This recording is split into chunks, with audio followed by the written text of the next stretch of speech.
Drug personality sang Rios Lapas nakuhaan sang kapintunga kamilyon ka pesos nga balor sang shabu sang PIDEA. Nakatutok si Rojimar Sucaldito.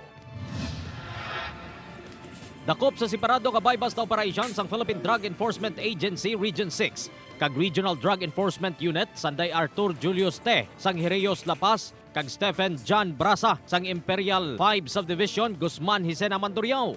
Ginabulubanta naglabuot sa 500,000 pesos ang nakuha nga balor sang ilegal nga droga sa posisyon sang duwa.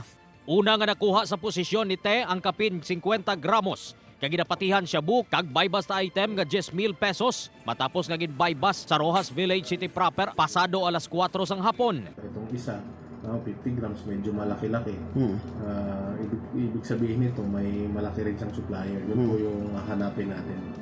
Samtang, nakuha naman sa posisyon ni Brasa ang kapin 10 gramos nga ginabulubanta 10,000 pesos kag 500 pesos nga buy-bust money sa kaangot nga operasyon sa Barangay Seminario Haro takna alas 8:50 kagabi.